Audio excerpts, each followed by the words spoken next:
Un saludo cordial a todos los que se dan cita al estudio de la palabra de Yahweh, su servidor que les habla, el moré profesor Ahmed Najarwari, que los invita a este estudio. Vamos a abrir la Biblia en 1 Tesalonicenses 5:21. Examinarlo todo, retener lo bueno. Primero, tenemos que enseñar qué es el purgatorio y si creemos o no en esta doctrina. Y si los apóstoles como Pedro, Pablo, Juan se encuentran en el cielo, vamos a probar si esto es verdad o no. La doctrina del purgatorio es una doctrina única y esencial de la Iglesia Católica Romana y se basa en la enseñanza de que la salvación es un proceso gradual de santificación que comienza con el sacramento del bautismo cuando son muy chiquitos o muy bebés recién nacidos y continúa a lo largo de la vida y en la mayoría de los casos después de la muerte en el purgatorio. Esta doctrina católica del purgatorio consiste en 6 componentes que el sacrificio de Yahshua nos libra solamente de la culpa de nuestros pecados y del castigo de muerte eterna. Segundo, para todos los pecados cometidos después del bautismo de bebé, el creyente tiene que hacer reparación por medio de las penitencias y las buenas obras. Tercero, antes de que un alma entre al cielo, tiene que ser purificada de todo pecado y satisfacer las demandas de la justicia divina. Cuarto, si la reparación y la purificación del alma no son completadas en esta vida presente, se pueden llevar a cabo después de morir en el purgatorio. Quinto, la Eucaristía, o sea la misa, es un sacrificio propiciatorio que puede asegurar el perdón de los pecados después que se bautizaron de bebé. Por lo tanto, si una misa conmemorativa se celebra en favor de un alma que ya está muerta, está en el purgatorio, esta reduce el castigo temporal de sus pecados y del alma. Y sexto, el Papa y su representante tienen el poder de perdonar pecados, es decir, exonerar a los pecadores arrepentidos de la obligación de hacer reparaciones por los pecados que hayan cometido. Y esto generalmente se hace y se otorga una indulgencia parcial o total o plenaria que reduce o elimina completamente el pecado o el castigo temporal en el purgatorio. Estos son los 6 componentes de la doctrina del purgatorio. Realmente esta doctrina viene de Agustín y Tomás de Aquino y es apoyada y enseñada de que el fuego del purgatorio es esencialmente el mismo que el fuego del infierno y la diferencia no está en la naturaleza del fuego sino en la función, según lo enseña la doctrina católica sobre el purgatorio. Ahora, ¿cuál es nuestra posición frente al purgatorio? El origen del purgatorio se parece mucho al origen de la creencia de la inmortalidad del alma, de modo que las dos creencias están íntimamente conectadas. El purgatorio ha llegado hasta hoy con la misma enseñanza de Tomás de Aquino. Ahora, nos oponemos bíblicamente al purgatorio. Déjame decirte cuáles son nuestra posición de este humilde servidor en base a sus investigaciones y estudios y la oración con el Eterno. Y vamos a analizar qué pasa con estas personas. El purgatorio se basa en 4 textos principales de la Biblia.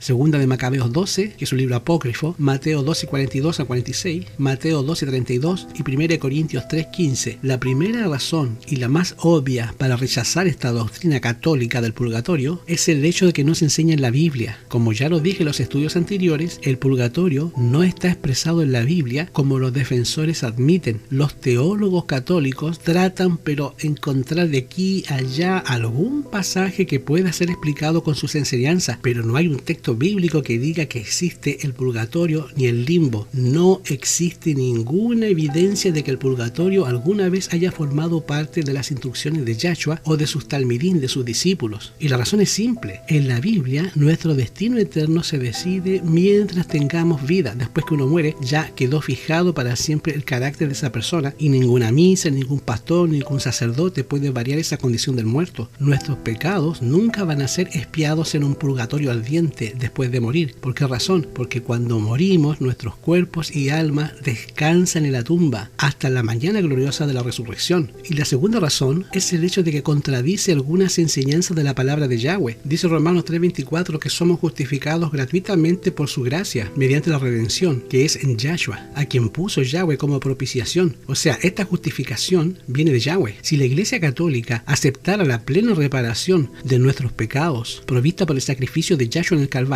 la doctrina del purgatorio se vendría abajo enseguida. Otro aspecto cuestionable de la doctrina del purgatorio es que niega la suficiencia de la sangre de Yahshua, que el sufrimiento de Yahshua en la cruz logró nuestra redención, nuestra salvación de una vez y para siempre, para todos. Porque con una sola ofrenda, dice la Escritura, hizo perfecto para siempre los santificados. Este texto prueba la naturaleza acabada y suficiente de la obra de Yahshua. Así que declarar que debemos de sufrir por nuestros pecados es el insulto máximo para el sacrificio de Yahshua Yahshua. Ahora sí existe un purgatorio, pero no está después de nuestra muerte. Fue la muerte de Yahshua, porque habiendo efectuado la purificación de nuestros pecados por medio de sí mismo, se sentó a la diestra del Padre, según Hebreos 1:3. Es decir, la purificación de nuestros pecados fueron representados en la cruz hace 2000 años, y este es el único purgatorio que nosotros tendremos que sufrir alguna vez por nuestros pecados. ¿Cuál es? La muerte de Yahshua en el Calvario. Otro asunto, la doctrina del purgatorio es una derivación de que el alma es inmortal, que fue difundida en la idea cristiana a finales del siglo II, y el cuerpo es el caparazón temporal de la carne y hueso que aloja el alma, y que el alma es el componente no material inmortal que deja el cuerpo al morir y continúa viviendo conscientemente para siempre en el cielo, en el infierno o el purgatorio. La creencia en la supervivencia del alma fue lo que contribuyó a la doctrina del purgatorio, un lugar donde los muertos son purificados a sufrir el castigo temporal de sus pecados antes de ascender al paraíso. Nuestro estudio del alma, cuerpo, espíritu, tanto en el Antiguo Testamento como en el Nuevo Testamento, prueban que la Biblia es coherente al enseñar la unidad indisoluble de la naturaleza humana, donde el cuerpo, el alma y el espíritu representan diferentes aspectos de la misma persona y no diferentes sustancias que funcionan independiente una de la otra. Esta visión holística total de la naturaleza humana elimina la base para la creencia en la supervivencia del alma en el purgatorio, en el infierno o en el paraíso. Lamentablemente, la aceptación de esta creencia pagana de que el alma es inmortal ha condicionado la interpretación de la Biblia y ha dado surgimiento a una gran cantidad de doctrinas como el purgatorio, que no es bíblico, que el tormento eterno en el infierno, que tampoco es bíblico, como ya se los he probado. La oración por los muertos tampoco es bíblica. Ningún ritual, ninguna ceremonia, ninguna religión puede variar la condición del muerto. Esto Yahshua lo enseñó en la parábola del rico y Lázaro, y dio vida a la intercesión de los santos. Los muertos, Pablo, Pedro, no están en el cielo. Cuando dice la Biblia que a ti, Pedro, te daré las llaves del reino, las llaves son la palabra de Yahweh, el Antiguo y el Nuevo Testamento. Pedro era el mayor de los discípulos, y como el mayor se le respetaba, pero Yahshua siempre se dirigía a Pedro, pero no porque tuviera preeminencia, era el mayor del grupo. Así que Pedro está en su tumba, Pablo está en su tumba, María está en su tumba, Juan está en su tumba. Todos los muertos en Mashiach están en sus respectivas tumbas hasta la mañana gloriosa de la resurrección, dijo Yahshua en Juan 5, 28, 29. ¿Quién soy yo para contradecir al que tengo que pedir a Yahweh por los vivos, no por los muertos? De ahí es el origen de las indulgencias, y esto ha oscurecido la visión bíblica de la salvación como un don gratuito del Eterno. No somos salvos por las obras, somos salvos por gracia. Otra razón, la doctrina del purgatorio es una dependencia del tesoro de las obras meritorias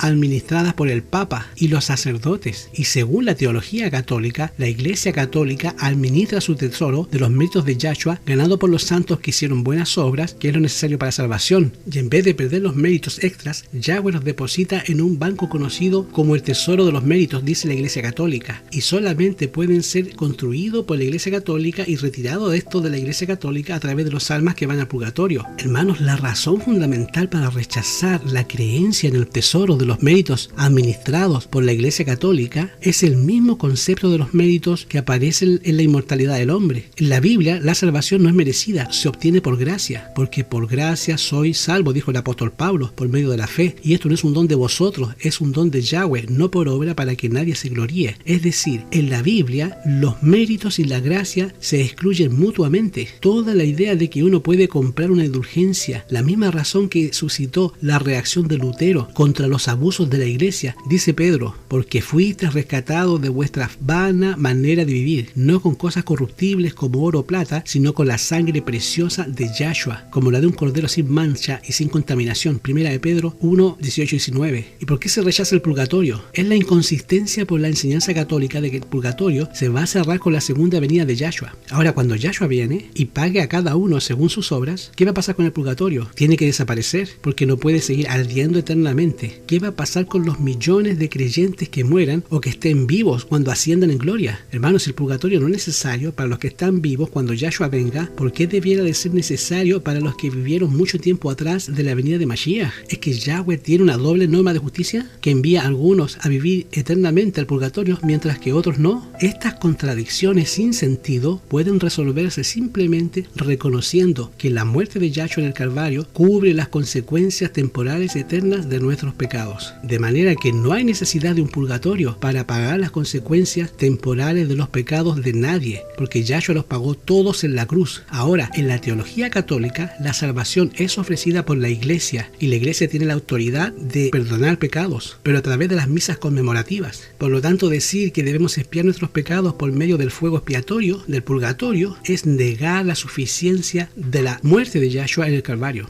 Es decir, la doctrina del Calvario es contraria a todo lo que la Biblia dice sobre la salvación humana. Hermano, el mensaje tranquilizador es este: fuimos lavados por la sangre de Yahshua, 1 Corintios 6:12. No son las llamaradas del purgatorio las que limpian el pecado, sino que la sangre de Yahshua, que es su Hijo, que nos limpia de todo pecado. Yahweh nos bendiga y nos guarde. Suscríbase a este canal Ahmed Naharwadi, dele clic a la campanita, comparte estos estudios con sus familiares y amigos que son de mucha bendición y le ayudarán al crecimiento espiritual de todas esas personas que quizás son católicas y no han encontrado el camino correcto de la restauración. Que Yahweh les bendiga, que Yahweh les dé shalom.